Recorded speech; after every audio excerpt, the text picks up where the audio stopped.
भारत देश हमारा है। अखंड भारत का निर्माता दादा चंद्रगुप्त हैं, महाराज अशोक हैं। द स्टोरी ऑफ इंडिया के लेखक एडविन अनरोल ने तो अपनी भाषा में लिखा, लेकिन अगला मुल्क राज आनंद है, इन्होंने एक किताब लिखी है the story of India, page number 72-73 कि मौर्य शासक जब भारत में सत्तारोहण करते थे, सत्ता पर काबिज होते थे चुनाव के जरिए या सत्ता के संघर्ष में, तब वो पहला शपथ ग्रहण करते थे कि यदि मैं देश के साथ गद्दारी करूं, राष्ट्र के साथ गद्दारी करूं, देश की जनता के साथ गद्दारी करूं, तो देश की जनता को यह अधिकार है कि मुझे परिवार सहित गिरफ्तार कर फांसी पर लटका दिया। नमस्कार, अब आज हमारी मौजूदगी है बोध गया में और आज तथागत बुद्ध की जयंती है। पूरे देश, पूरे दुनिया तथागत बुद्ध के जयंती को बहुत धूमधाम से मना रहे हैं। हमारे बीच में उत्तर प्रदेश के पूर्व मंत्री डॉक्टर राकेश कुमार मौर्य जी यहाँ पर मौजूद हैं। जानते हैं इनसे, आज तथागत बुद्ध के जयंती हैं, क्या लोगों को संदेश दीजिएगा और क्या तथागत बुद्ध ने संदेश दिया था? सारे दुनिया के लोगों में सुख, शांति, समृद्धि और वैभव के लिए सबको एक साथ बधाई देना चाहूँगा कि तथागत बुद्ध के सील का पालन करें। आज चाहे रूस और यूक्रेन का युद्ध हो, फलस्तीन और इजराइल का युद्ध हो, अथवा भारत पाकिस्तान का, सारे झगड़ों के केंद्र में राग, द्वेष और मोह है। इसी के लिए भगवान बुद्ध का पहला ही लाइन में है कि इति पिसो भगवा अरहंग सम्मा संबुद्धो विद्याचरण संपन्नो सुगतो लोक विदु अनुत्तरो पुरुष दम्म सारथी सत्था देव मनुष्यानम बुद्धो भगवान। यानी बुद्ध कौन? इति पिसो भगवा, भगवान कौन? तो आगे दे रहे हैं आंसर कि इति पिसो भगवा, यानी भगवान कौन? तो आगे कर रहे हैं सम्मा संबुद्धो विद्याचरण संपन्नो सुगतो लोक विदु अनुत्तरो पुरुष दम्म सारथी सत्था देव मनुष्यानम। इसका मतलब हुआ कि जो राग, द्वेष, मोह से मुक्त है, अरहत उसी को कहते हैं जिसके लिए आगे लिखा है कि भग रागो, भग दोषो, भग मोहो, जो तीनों को नाश कर दिया वो भगवान है। तब आगे कह रहे कि कौन है भाई? कह रहे कि सुगतो लोक विदु, सारे संसार में लोग जानते हैं कि सभी विद्याओं के जानकार भगवान बुद्ध हैं। देवता और मनुष्यों के शाइस्ता हैं, पथ प्रदर्शक हैं। तो राग और द्वेष, मोह, तीन के चलते ही दुनिया में युद्ध है, गरीबी और अपमान है, महंगाई, बेरोजगारी, भ्रष्टाचार, अत्याचार है।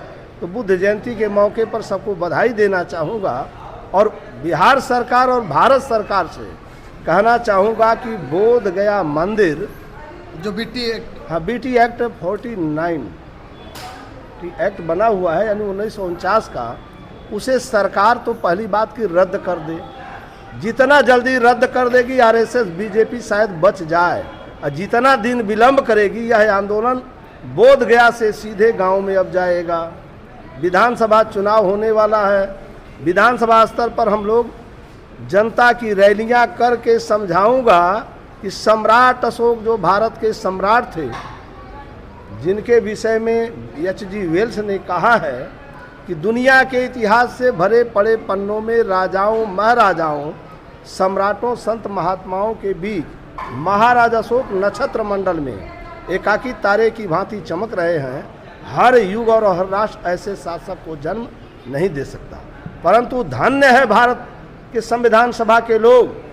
बाबा साहब अम्बेडकर के प्रस्ताव पर सर्वसम्मत से 22 जुलाई 1947 को भारत की संविधान सभा ने यह निर्णय लिया है कि सम्राट अशोक का भारत हमें बनाना है।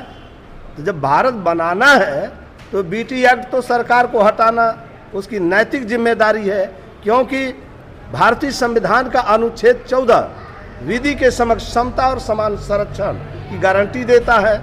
तो जब ये बौद्धों के अलावा अन्य को प्राप्त है तो बौद्धों को क्यों नहीं? तो भारत सरकार बीटी एक्ट हटाए। दूसरा कि अनुच्छेद 15 जो जाति, धर्म, क्षेत्र, भाषा, वंश के आधार पर भेदभाव की मनाही करता है, बीटी एक्ट हमारे साथ भेदभाव कर रहा है बौद्धों के साथ। ये तो यहाँ के ब्राह्मण समाज के लोग बोलते हैं कि ये जो बौद्ध मठ है, मठ जो है वो जो है ब्राह्मण समाज का है, तो फिर इसमें बौद्ध लोग को फिर आगे हम बोलना चाहते हैं, सुन लेंगे तब ना। अनुच्छेद 25 धार्मिक स्वतंत्रता की गारंटी देता, उसका भी उल्लंघन बीटी एक्ट करता है, 26 का भी उल्लंघन करता है और 29 का भी। और इसके लिए भारतीय संविधान का अनुच्छेद 13 में लिखा हुआ है कि संविधान प्रदत्त मूल अधिकारों के उल्लंघन में बनाई गई विधियां, पारित किए गए आदेश निर्देश उल्लंघन की मात्रा तक स्वतः शून्य हो जाते हैं। अब जहां तक आपका क्वेश्चन आया कि ब्राह्मणों का है, तो यहाँ तो जो खुदाई हुई है, खुदाई में तो निकल गया कि यह तो अशोका द ग्रेट ने बनवाया है, भगवान बुद्ध को यहीं बोध वृक्ष के नीचे ज्ञान प्राप्त हुआ है। तो फिर ये लोग जो कहते हैं इस देश का ब्राह्मण समाज वास्तव में डीएनए से विदेशी है।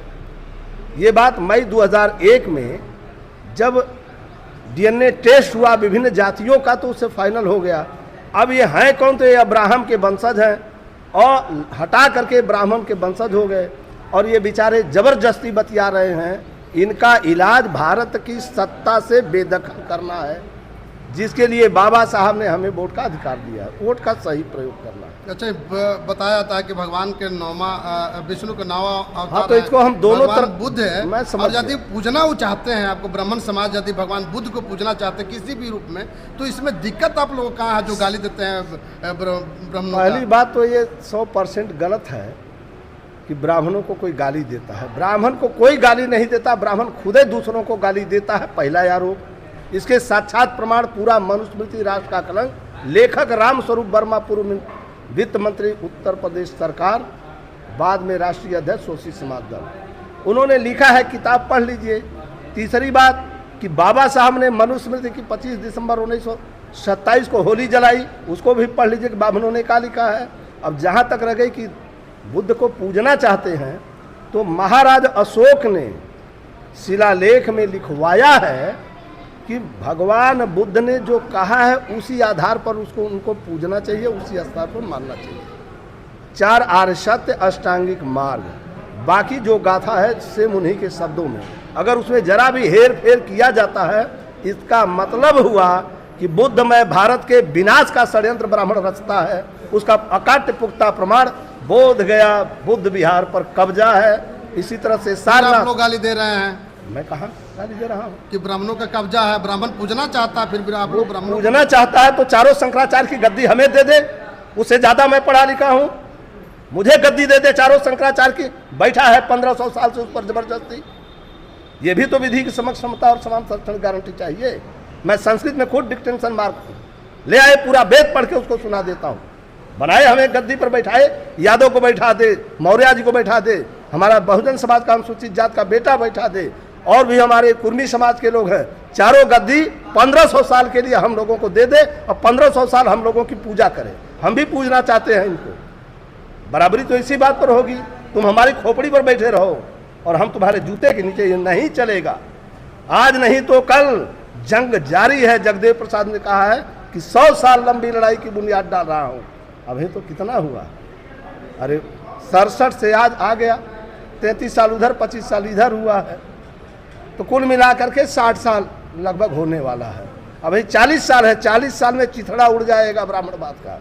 पूंजीवाद और सामंतवाद समाप्त हो जाएगा। गांव से निकलना मुश्किल होगा यदि इन्होंने अष्टांगिक मार्ग का पालन नहीं किया। तब पंचशील का पालन करना है। पंचशील का पालन ये तो कानून में लिखा है, इनको करने की जरूरत है। यही नहीं, समस्त भारतवासियों को, भारत देश हमारा है। अखंड भारत का निर्माता दादा चंद्रगुप्त हैं, महाराज अशोक हैं। द स्टोरी ऑफ इंडिया के लेखक एडविन अनरोल ने तो अपनी भाषा में लिखा, लेकिन अगला मुल्क राज आनंद है, इन्होंने एक किताब लिखी है the story of India, page number 72-73, कि मौर्य शासक जब भारत में सत्तारोहण करते थे, सत्ता पर काबिज होते थे चुनाव के जरिए या सत्ता के संघर्ष में, तब वो पहला शपथ ग्रहण करते थे कि यदि मैं देश के साथ गद्दारी करूं, राष्ट्र के साथ गद्दारी करूं, देश की जनता के साथ गद्दारी करूं, तो देश की जनता को यह अधिकार है कि मुझे परिवार सहित गिरफ्तार कर फांसी पर लटका दिया जाए। मैं पूछना चाहूंगा आजादी से लेकर अब तक, और उसके पास अखंड भारत की बर्बादी का जिम्मेदार ये जो लोग हैं, अपनी आदत सुधार लें, तभी इस देश में शांति रहेगी। वरना इस देश का मुद्रा इन लोगों ने बेच दिया। आजादी के दिन $1 बराबर $1 था, आज 87-88 रुपया बराबर $1 है। भारत की संप्रभुता बेच दिया तुमने, आर्थिक संप्रभुता। अभी पाकिस्तान से जो समझौता हुआ, अब अमेरिका दादागिरी करेगा, हमारी पंचायत करेगा। ये वही भारत है जो दादा चंद्रगुप्त और अशोक का भारत है? उस भारत को बेचने वाले भारत की संप्रभुता से समझौता कर लिए हैं। ये कतई बर्दाश्त के काबिल। देश में सबसे बड़ा शक्तिशाली प्रधानमंत्री जो है मोदी जी हैं। आप मोदी जी जबरदस्ती बतिया रहे हैं। मोदी जी कानून विरोधी बात बोल रहे हैं, और मैं नहीं कहता। बीबी नागरत्ना और के.एम. जोसेफ 23 अक्टूबर 2022 को उन्होंने ऐतिहासिक जजमेंट दिया है कि देश की एकता अखंडता के विरुद्ध अगर नफरती भाषण कोई देता है तो उस इलाके के एसओ को ड्यूटी दी गई है, डीएम और एसपी को ड्यूटी दी गई है, और उस राज्य के मुखिया को दी गई है कि नफरत भरा भाषण देने वालों को तत्काल गिरफ्तार किया जाए, चाहे कोई एफआईआर कराए या नहीं। मैं मोदी जी से ही पूछना चाहता हूं, पूरे भारत में आरएसएस, बीजेपी, बजरंग दल, हुड़दंग दल के लोगों ने घूम घूर करके नफरती भाषण दिया है। कितने लोगों की गिरफ्तारी हुई? क्यों नहीं आपने संविधान का पालन किया?